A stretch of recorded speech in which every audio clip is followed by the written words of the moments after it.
नहीं मांगता प्रभु विपत्ति से, मुझे बचाओ त्राण करो। नहीं मांगता प्रभु विपत्ति से, मुझे बचाओ त्राण करो। विपदा में निर्भीक रहूं मैं, इतना हे भगवान करो। विपदा में निर्भीक रहूं मैं, इतना हे भगवान करो।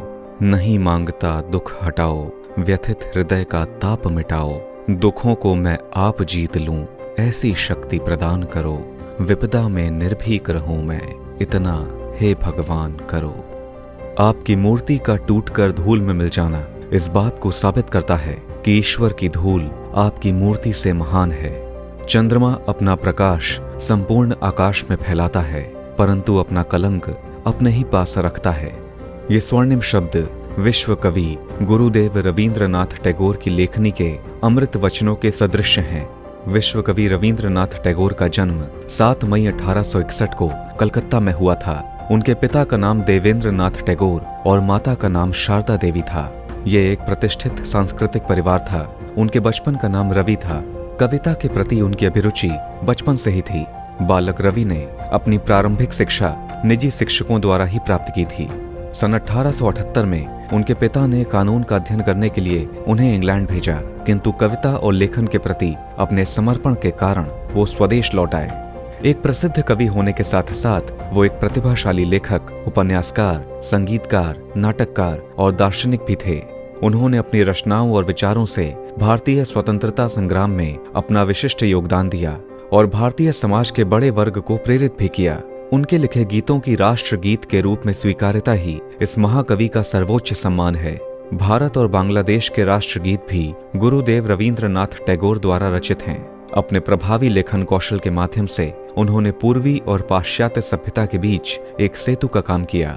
सन 1901 में गुरुदेव ने शांति निकेतन की नींव रखी। अपनी परंपरागत शैली से हटकर अपूर्व शिक्षा पद्धति के कारण शांति निकेतन की एक अलग पहचान है। उन्होंने सिर्फ 5 छात्रों को लेकर इसका आरंभ किया था, जिसमें से एक छात्र उनका पुत्र भी था। सन 1921 में ये संस्थान राष्ट्रीय विश्वविद्यालय बन गया और आज इसे विश्व भारती के नाम से जाना जाता है। आज यहाँ लगभग 6000 छात्र पढ़ते हैं। ये जगह कोलकाता से 180 किलोमीटर उत्तर की ओर बंगाल के वीरभूमि जिले में स्थित है। आज भी विश्व भारती विश्वविद्यालय दुनिया के अनेक विश्वविद्यालयों की तुलना में अलग और अनोखा है। शांति निकेतन का अर्थ है शांति से भरा हुआ घर। शांति निकेतन सिर्फ पढ़ाई ही नहीं, अपनी कला अभिव्यक्ति के लिए भी प्रसिद्ध है। ये जगह नृत्य, संगीत, ड्रामा, शास्त्रीय संगीत जैसी सांस्कृतिक कलाओं का केंद्र है। कवि गुरुदेव टैगोर ने अपनी विश्व प्रसिद्ध रचना गीतांजलि के कुछ अंश इसी स्थान पर सप्तपर्णी वृक्ष के नीचे लिखे थे।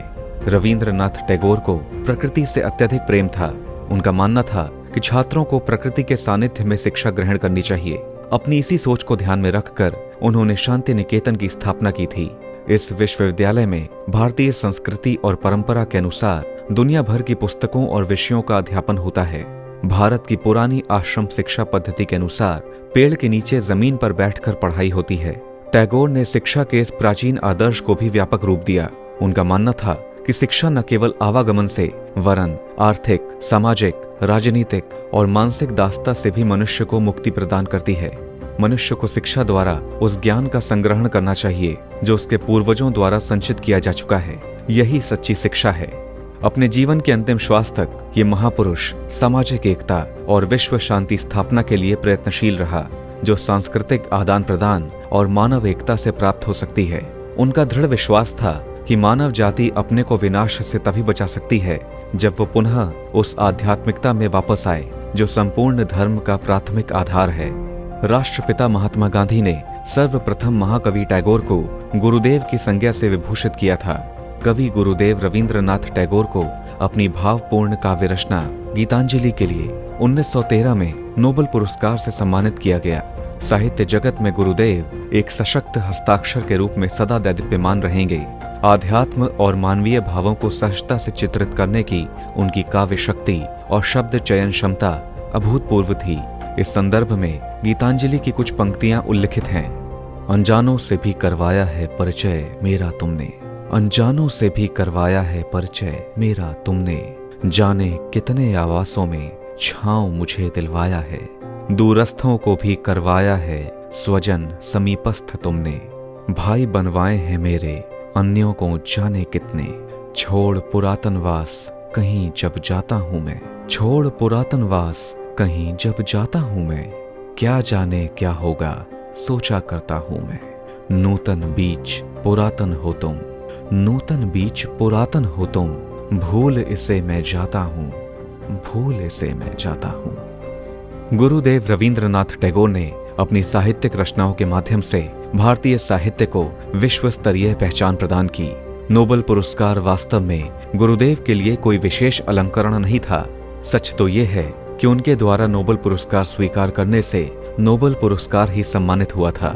सम्मान और पुरस्कारों की श्रृंखला में रवींद्रनाथ टैगोर को 3 जून 1915 को ब्रिटिश सरकार ने नाइटहुड यानी कि सर की उपाधि से विभूषित किया था, किंतु 13 अप्रैल 1919 को जलियांवाला बाग में हुए नृशंस हत्याकांड से वे अत्यंत दुखी थे और विरोध प्रदर्शन स्वरूप अपना अलंकरण ब्रिटिश सरकार को वापस कर दिया था।